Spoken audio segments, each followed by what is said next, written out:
여러분, 우리 지난주에부터 우리 예배에 대한 부분들에 대한 것들을 함께 나누고 있습니다. 지난주에 모세의 이야기를 통해서 우리는 예배가 무엇인가라는 것들을 함께 나누었습니다. 예배는 우리가 먼저 시작하는 것이 아니라 하나님께서 시작한다라는 것들을 우리가 함께 나누었고, 우리가 할 일들은 예배 안에서 방향을 돌이켜서 하나님을 맞이하는 것이다 라고 말씀을 드렸습니다. 그렇다면 이제 질문이 한 가지 생기는데, 그렇게 우리의 방향을 돌이켜서 하나님을 만난다라는 사실이 구체적으로 어떤 것일까? 그런 것들을 좀 살피기 위해서 오늘 예배, 하나님의 임재 경험이라는 것들로 하나님을 만난다는 것, 하나님의 임재를 경험한다라는 것이 어떠한 것인가라는 것을 말씀을 통해서 함께 나누려고 합니다. 우리가 그런 생각을 많이 하죠. 보통은 하나님을 만나면 우리는 어떤 마음과 어떤 생각을 갖게 됩니까? 하나님을 만나면 마음이 좀 따뜻해지고 위로를 얻고 감동을 받고 눈물을 흘리며 은혜를 나누고 누리는 것이다 라고 우리는 생각을 합니다.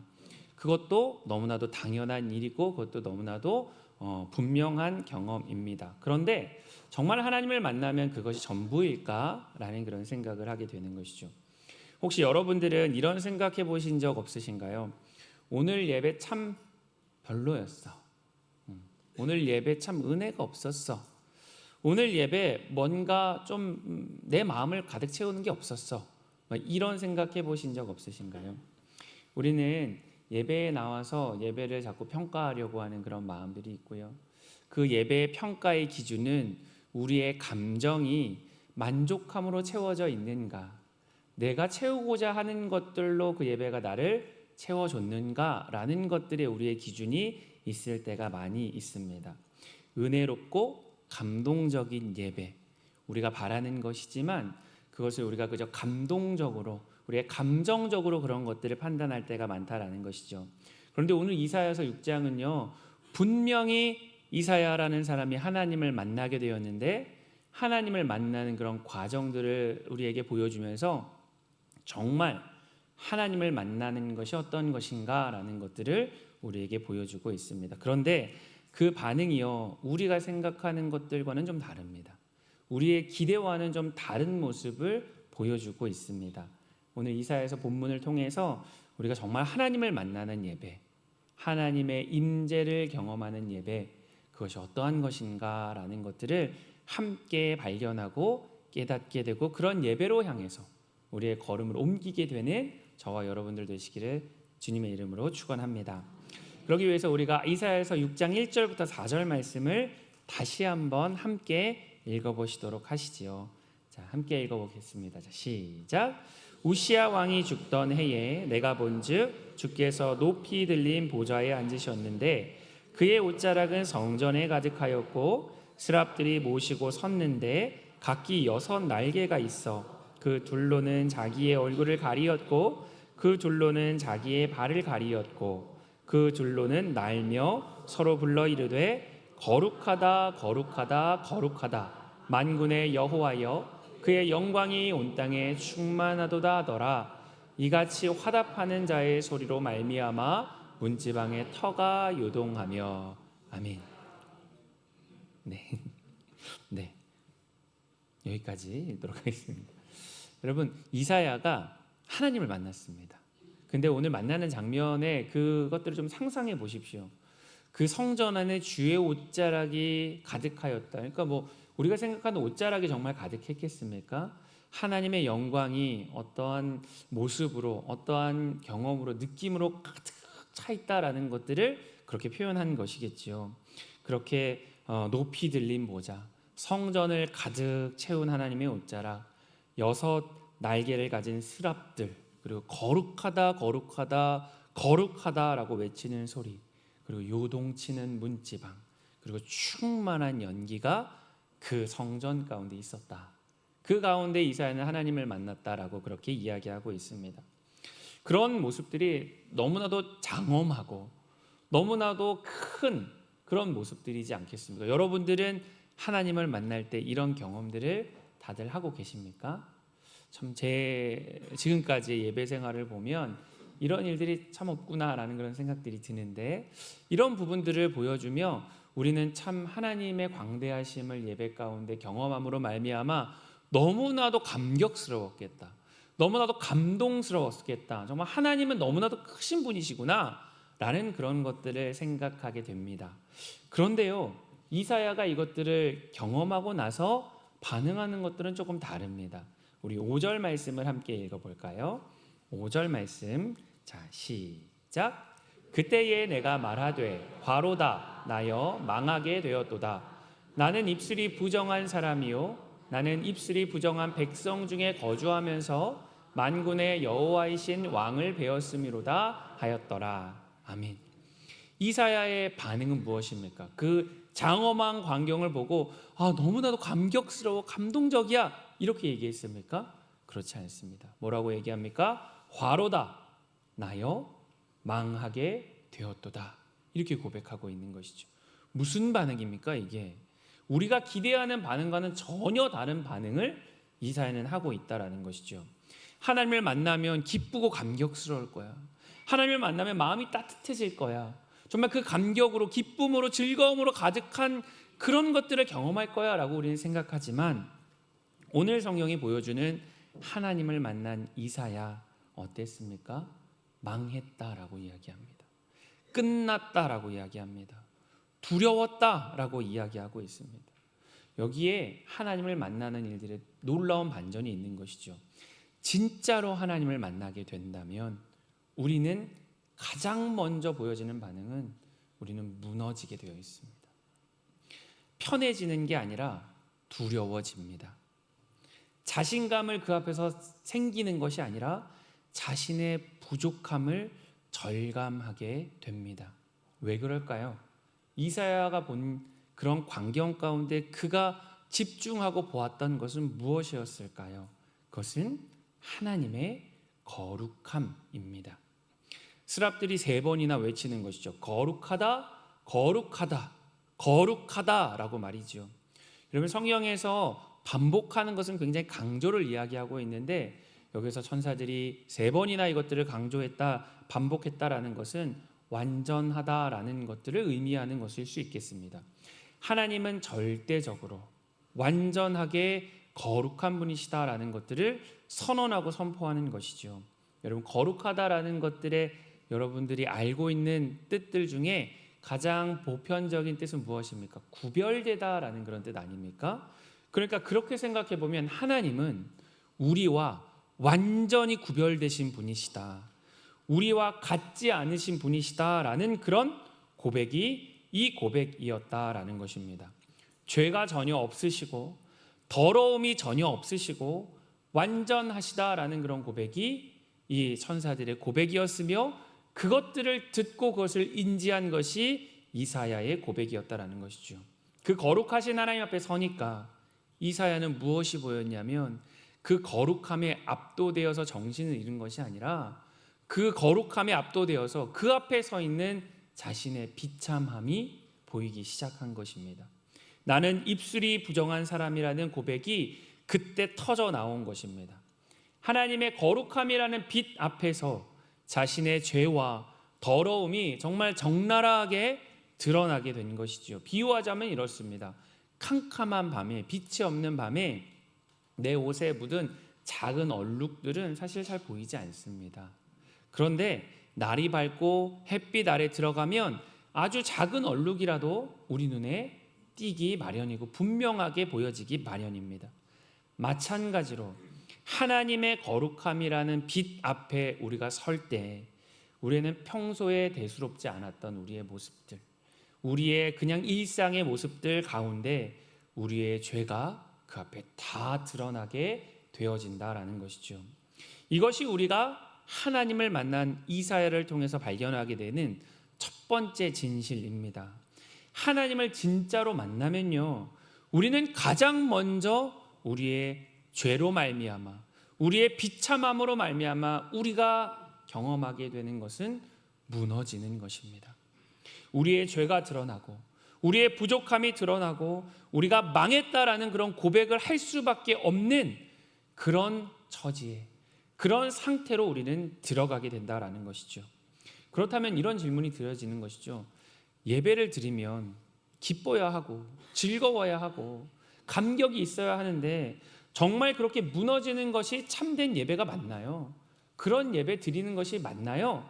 라고 물어볼 수 있습니다. 그런데 우리가 원하는 것은 은혜롭고 위로받는 예배인데 과연 이렇게 무너지는 예배가 우리에게 정말로 필요한 것일까라고 생각할 때 5절을 다시 한번 보도록 하겠습니다.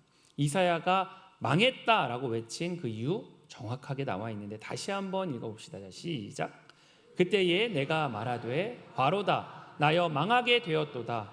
나는 입술이 부정한 사람이요 나는 입술이 부정한 백성 중에 거하면서 만군의 여호와이신 왕을 배웠음이로다 하였더라. 아멘. 여러분, 이사야는요 선지자였습니다. 선지자에게 가장 중요한 도구는 뭡니까? 입입니다. 왜냐하면 하나님의 말씀을 대언하는 것이니까요. 그런데 이사야는 고백합니다. 나는 입술이 부정한 사람입니다 라고 고백하는 것이죠. 이사야는 하나님의 말씀을 전하는 사람이었는데 그런데 하나님 앞에 거룩함 앞에 서니까 자신의 입술이 그렇게 하나님의 말씀을 전하도록 부여받은 입술이 부정하다라는 것이 보인 것입니다. 평소에는 괜찮다고 생각했던 자신의 진짜 모습이 하나님 앞에서 드러나게 된 것이지요. 여러분들은 어떻습니까? 여러분들은 평소에 여러분 자신을 어떻게 바라보고 계십니까? 나는 그래도 괜찮은 사람이야 라고 생각하지는 않으십니까? 나는 교회도 나오고 나는 하나님도 믿고 교회에서 나는 봉사도 하고 나는 꼬박꼬박 헌금도 11조도 내고 있으니 나는 좀 괜찮은 사람 아니야? 하나님 그래도 어느 정도 잘 섬기는 사람 아니야? 라고 생각하고 있지는 않습니까? 그런데 하나님의 거룩함 앞에 서면 우리의 진짜 모습이 드러난다라는 것이죠. 내가 얼마나 이기적인지, 내가 얼마나 교만한지, 내가 얼마나 하나님 아닌 다른 것들을 사랑함으로 그것들을 하면서 하나님 앞에 어떠한 내가 더 사랑하는 보상들을 받고자 애쓰고 있는지, 그런 모든 마음들이 하나님 앞에 섰을 때 그것들이 드러난다라는 것이죠. 그런데요, 여기서 더 중요한 한 가지 사실이 드러나게 되는데 이렇게 무너지는 마음, 하나님 앞에 죄악이 드러나는 것들로 끝나지 않는다라는 것입니다. 하나님을 만나면 말이죠. 6절과 7절을 함께 읽어보도록 하시죠. 6절과 7절. 자, 시작. 그때에 그 스랍 중에 하나가 부젓가락으로 제단에서 집은 바 핀 숯을 손에 가지고 내게로 날아와서 그것을 내 입술에 대며 이르되 보라, 이것이 내 입에 닿았으니 내 악이 제하여졌고 내 죄가 사하여졌느니라 하더라. 아멘. 여러분, 이사야가 망했다라고 고백하는 그 순간 6절의 시작은 그때에 이렇게 시작하고 있거든요.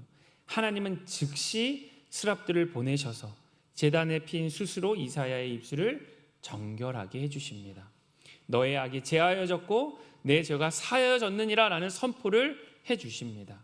여러분, 우리의 죄로 말미암아 하나님 앞에 낱낱이 드러난 우리의 비참함으로 말미암아 우리는 끝나는 것 아닙니다. 그 무너짐으로 끝나는 것 아니라 그 무너짐은 회복과 치유의 시작이다라는 것이죠.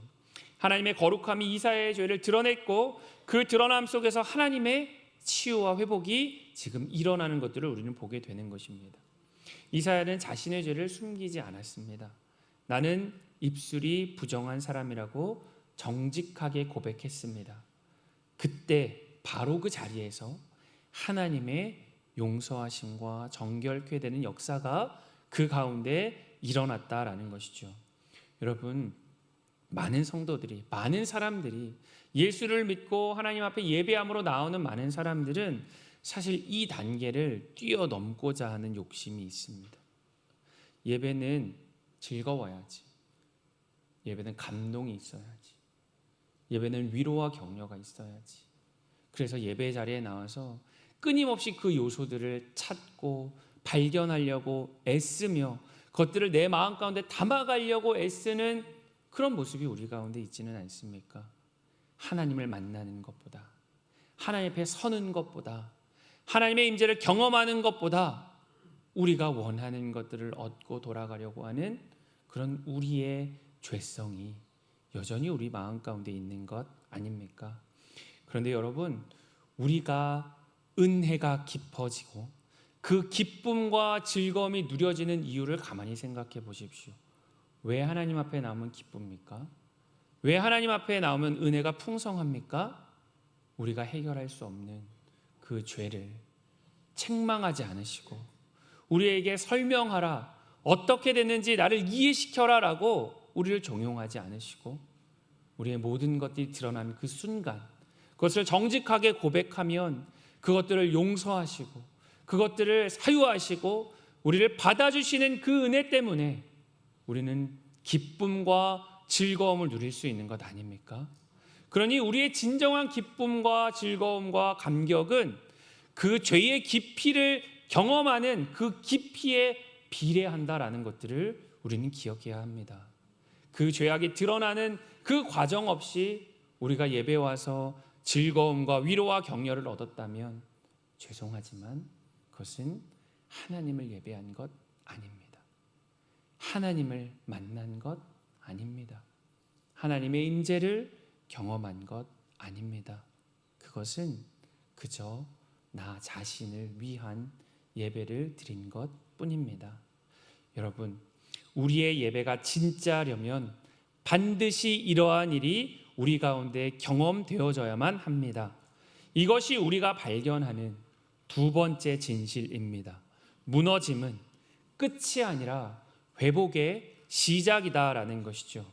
하나님의 거룩함이 나의 죄를 드러낼 때 비로소 하나님의 회복의 역사가 우리 가운데 일어나게 되는 것입니다.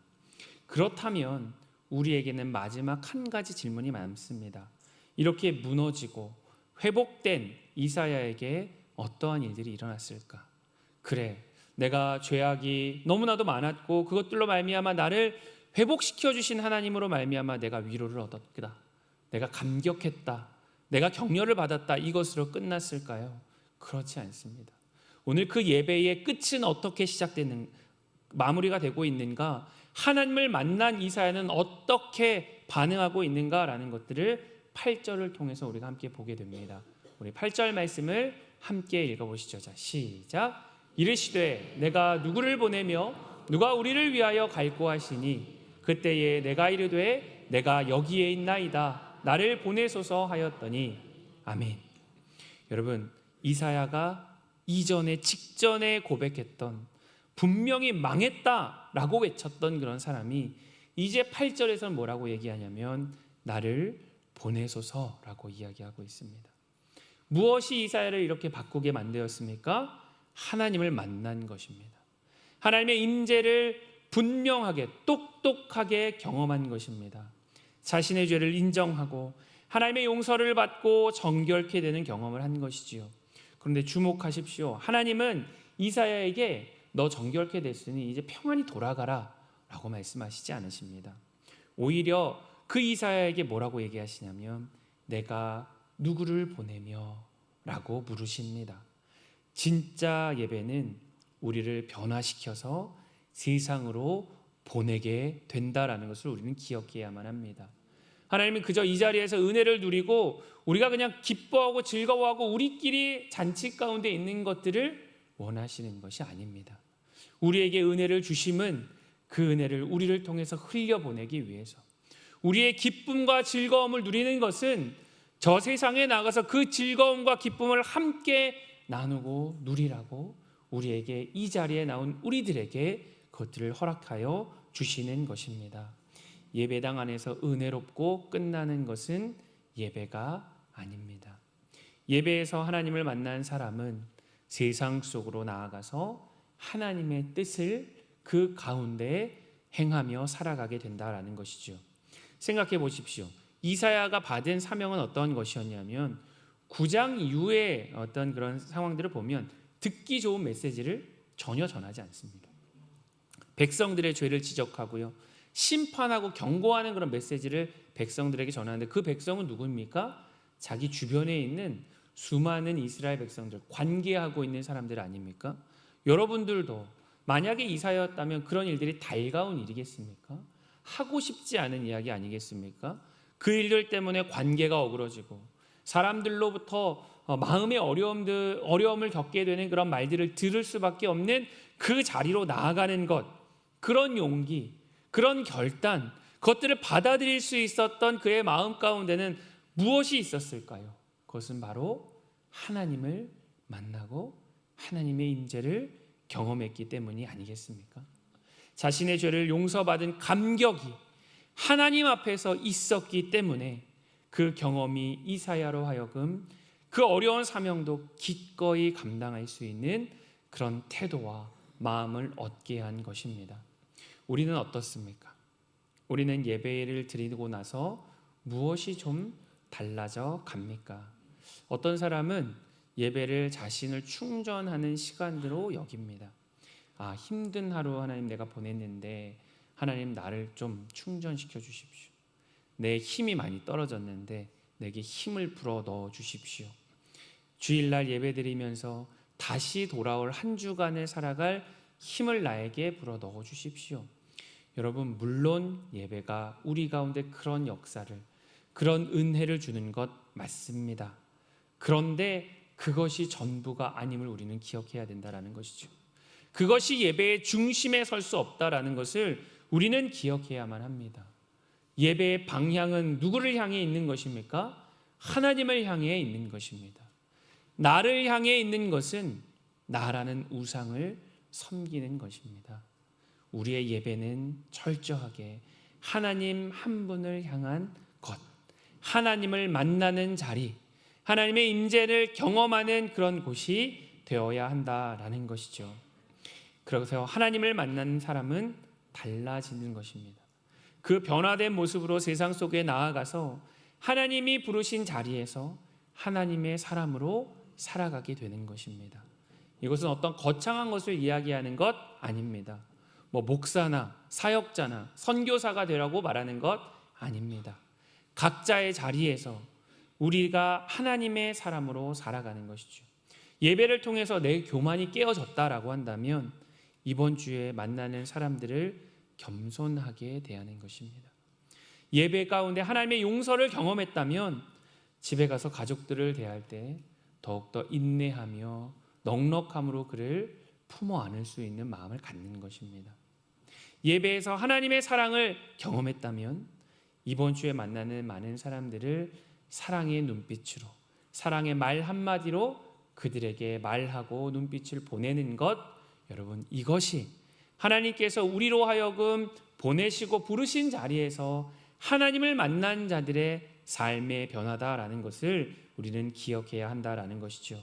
이것이 우리가 발견하는 세 번째 진실입니다. 하나님을 만나고 하나님의 임재를 경험하면 그런 진짜 예배는 우리를 변화시켜서 이 예배당에 머물러 있지 않게 하고 저 밖으로 나아가 세상 가운데서 그러한 하나님을 드러내고 나타내며 살아가게 되어 있다라는 것입니다. 사랑하는 성도 여러분, 오늘 우리는 말씀을 통해서 세 가지를 함께 살펴보았습니다. 첫 번째는 하나님을 진짜로 만나면 우리는 먼저 무너지는 경험을 한다라는 것입니다. 그 누구도 여기에서는 예외가 될 수 없습니다. 그러나 여러분, 두려워하지 마십시오. 여러분, 하나님의 거룩함이 나의 죄를 드러낼 때 그것을 피하지 마십시오. 왜냐하면 그 무너짐은 끝이 아니라 회복의 시작이기 때문입니다. 우리가 우리의 죄를 인정할 때 우리 하나님은 우리를 회복해 하시며 용서하시며 다시금 깨끗게 하신다라는 것이 오늘 본문을 통해서 우리가 살펴보는 두 번째 진실이며, 마지막으로 진짜 예배는 우리를 변화시켜서 우리의 삶의 자리로 다시금 걸어나가게 한다라는 사실입니다. 예배에 나올 때마다 여러분 이렇게 기도하십시오. 하나님, 저의 죄를 이 예배를 통해서 다시 한번 보게 해주십시오. 제가 거룩하신 하나님 앞에 얼마나 부족하고 비참하고 연약한 존재인지를 깨닫게 해주십시오. 그리고 그 앞에 하나님의 용서하시는 은혜를 더욱더 깊이 경험하게 하여 주십시오. 여러분, 예배 중에 마음의 불편해지시거든 피하지 마십시오. 설교 말씀이 내 마음을 찌르거든 귀를 막지 마십시오. 그것이 바로 하나님이 우리를 하나님 앞에서 회복시켜 가시고 예수 그리스도를 닮아 성숙하게 해 나가시는 그런 과정 가운데 있는 것임을 우리가 기억하고 우리가 그 순간을 놓치지 마시고 이사야처럼 화로다 나여 망하게 되었도다 라는 그런 고백이 우리 가운데 있어서 하나님이 우리로 하여금 그 죄악 가운데 머물러 있지 않게 하시고 우리를 회복하게 하시며 그로 말미암아 세상을 향해 하나님의 은혜와 그 하나님의 우리를 회복하시는 기쁨과 즐거움을 저 세상 가운데 선포하게 하시는 그 은혜를 마음껏 경험하고 누리고 그것을 흘려보내는 저와 여러분 되시기를 주님의 이름으로 축원합니다. 2026년 예배로 함께 지어져가는 우리 동부교회 공동체에 속한 모든 분들이 예배 자리에 나올 때 그런 은혜를, 그런 기쁨을, 그런 즐거움을 함께 나누고 누리게 되시기를 주님의 이름으로 간절히 소망합니다. 우리 이 시간 말씀 기억하면서 함께 기도하시죠. 우리 이렇게 기도합시다. 하나님, 이 예배를 통해 오늘 나는 나의 불편한 모습들, 죄악된 모습을 마주했습니까? 하나님, 그것을 피하고 싶은 마음이 내 마음 가운데는 없었습니까? 하나님, 내가 주님 앞에 나오는 모든 예배 때마다 그 하나님을 마주하게 하시고 그 하나님을 만나게 해주십시오. 그래서 그 하나님 앞에서 그 죄악됨이 드러남으로 말미암아 하나님께서 우리를 회복해 하시는 그런 은혜를 경험하게 하시고 용서를 경험하게 하셔서 예배를 통해 변화된 우리 각자의 삶의 자리에서 하나님의 사람으로 살아가는 우리가 되게 하여 주십시오라고 이 시간 함께 기도함으로 나아갑시다. 함께 기도하겠습니다. 사랑의 하나님 아버지, 우리가 주님 앞에 기도하며 나아갑니다. 하나님, 오늘 말씀을 통해서 우리에게 주님 말씀하십니다. 하나님, 우리의 예배가 어떠한지를 다시 한번 돌아보게 하십니다. 하나님, 예배는 하나님을 향해 있는 것이지 우리가 무엇을 얻을까, 우리가 무엇을 채울까, 우리가 무엇을 여기서 가지고 갈까라는 것들을 기대하며 나오는 자리 아닙니다. 하나님, 그것은 어디로부터 나오냐면 하나님 앞에 제대로 섰을 때, 하나님을 만났을 때, 그 앞에 우리의 죄악들이 낱낱이 드러났을 때, 그것을 우리 가운데 용서해 주시고 사해 주시는 하나님의 은혜가 우리 가운데 임하였을 때, 하나님, 우리는 진정한 기쁨과 진정한 즐거움과 진정한 은혜를 맛보아 알 줄 믿사오니 하나님, 우리의 예배가 그러한 자리로 나아가게 해주십시오. 그 일들을 두려워하지 않게 해주십시오. 그래서 하나님 아버지 앞에 날마다 예배를 드리면 드릴수록 우리가 더욱더 주님 앞에서 정결케 되게 하시고 더욱더 예수 그리스도 닮은 성숙함이 우리 가운데 담겨질 수 있도록 인도하여 주십시오. 그 자리가 이 예배의 자리길 원합니다. 그 하나님의 역사가 이루어지는 예배의 자리 가운데 나올 때 하나님, 우리는 그렇게 변화되어져 갈 수 있도록 하나님 인도하여 주시고 그 일들 앞에 우리 자신을 정직하게 하나님 아버지 앞에 내어드릴 수 있는 우리 모두가 되어서 하나님 아버지 그런 은혜를 마음껏 누리고 나누는 우리 동부교회 한 사람 한 사람의 예배자가 될 수 있도록 하나님 인도하여 주시옵소서. 사랑의 하나님 아버지, 감사합니다. 하나님, 우리가 지금까지 드려왔던 예배는 어떠한 예배였습니까? 우리를 채우고 우리를 예배하고 우리를 위로하고 우리를 격려하고 우리끼리 기쁘고 즐거운 예배는 아니었습니까? 하나님을 예배한다고 하면서 하나님 앞에 내 자신이 어떠한 존재인지, 얼마나 비참하고 죄악됨이 하나님 앞에 드러나는지도 인식하지 못한 채로 그저 우리의 감정대로 기뻐하고 우리의 감정대로 감격하고 우리가 좋은 대로 은혜라고 외치는 그런 모습의 예배는 아니었습니까? 하나님, 다시 한번 그 예배 가운데 우리의 태도와 방향을 바로 잡습니다. 이사야가 하나님을 만났을 때 고백했던 것처럼 화로다 나여 망하게 되었도다 라는 그런 고백이 우리의 예배 때마다 고백되어지게 하시고 그로 말미암아 하나님께서 우리를 어떻게 받아주시고 사랑하시며 회복해 하시며 용서해 주시는지를 경험하는 은혜가 우리에게 더욱더 깊어져서 그 은혜로 말미암아 기뻐하고 즐거워하고 감사하며 찬양하는 우리 동부교회 예배가 될 수 있도록 인도하여 주시고, 하나님 그런 예배로 나오는 한 사람 한 사람 우리 성도들의 삶이 예배자의 삶이 될 수 있도록 인도하여 주시옵소서. 그렇게 은혜를 누린 우리의 삶이 여기에서 멈춰지지 않기를 원합니다. 삶의 자리로 돌아갔을 때 하나님의 뜻을 따라 살아가며 그 뜻을 통하여 하나님을 드러내는 우리 모든 성도들의 삶이 될 수 있도록 인도하여 주시기를 간절히 소망하오며 예수 그리스도의 이름으로 기도하옵나이다. 아멘.